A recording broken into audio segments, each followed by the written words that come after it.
Praise the lord. ఆత్మీయ జీవితాన్ని బలపరుచు కొరకు ఒక చిన్న మాట. మనం బైబిల్లో చూసినట్లయితే కీర్తనల గ్రంథం 51వ అధ్యాయం 17వ వచనంలో ఒక చక్కని మాట విధంగా వ్రాయబడి ఉంది. ఏమని అంటే, విరిగిన మనస్సే దేవునికి ఇష్టమైన బలులు, దేవ విరిగి నలిగిన హృదయమును నీవు అలక్ష్యము చేయవు.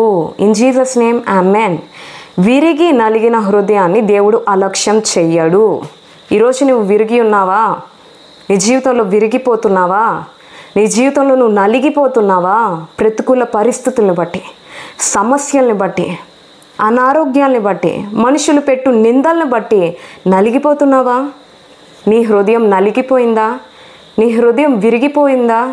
ఎందుకు నన్ను ఇంతగా నలగొడుతున్నావు దేవా? ఎందుకు నన్ను ఇంతగా విరగొడుతున్నావు అని అనుకుంటున్నావా? ప్రభువుని బట్టి, నీ సమస్యను బట్టి ప్రభుని ఈ విధంగా అడుగుతున్నావా? ఎందుకు నేను నిన్నే ఆశ్రయిస్తున్నాను కదా, నేను నీ కొరకే జీవిస్తున్నాను కదా, ఎందుకు నాకు ఈ నలిగిపోయే పరిస్థితులు, ఎందుకు విరిగిపోయే పరిస్థితులు నా జీవితంలో అనుమతిస్తున్నావు అంటున్నావా? ఇక్కడ భక్తుడు అయిన దావీదు అంటున్నాడు, విరిగి నలిగిన హృదయమును నీవు అలక్ష్యము చేయవు.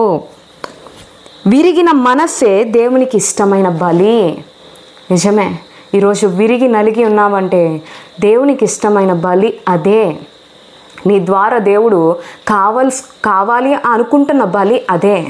ఈనాడు చాలామంది దేవునికి బలులు అర్పిస్తూ ఉంటారు, ఆఫరింగ్స్ ఇస్తూ ఉంటారు.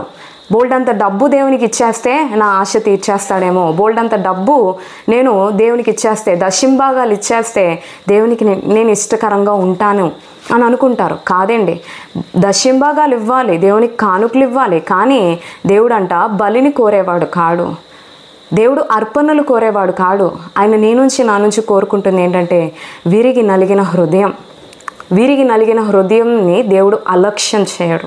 నువ్వు విరిగి నలిగిన పరిస్థితిలో ఉంటే దేవుడు నిన్ను ప్రక్కన పెట్టట్లేదు, దేవుడు నిన్ను అలక్ష్యం చేయట్లేదు. దేవుడు నిన్ను దృష్టి ఉంచాడు, నీ పరిస్థితిని దృష్టి ఉంచాడు.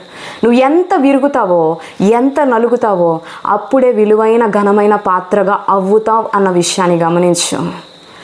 కుమ్మరి పాత్రను చేసేటప్పుడు కూడా ఆ యొక్క మట్టి ఎంతో నలుగుతుంది, ఎంతో విరుగుతుంది, తర్వాత ఒక ఘనమైన ఒక విలువైన పాత్రగా మలచబడుతుంది. ఈరోజు పరమ కుమ్మరి జీవితం చేతిలో కూడా నీ జీవితాన్ని నువ్వు పెట్టినట్లయితే నీ విరిగిన నలిగిన జీవితాన్ని దేవుడు ఘనమైన పాత్రగా, ఘనమైన జీవితంగా మారుస్తాడు. కాబట్టి విరిగి నలిగిన జీవితాన్ని దేవుడు అలక్ష్యం చేయక ఆయన కొరకు ఘనమైన పాత్రగా వాడుకుంటాడన్న విషయాన్ని గమనించి దేవుని కొరకు జీవించు. అటువంటి గొప్ప కృప ప్రభు మనకి ఎల్లప్పుడూ దయచేయనుగా.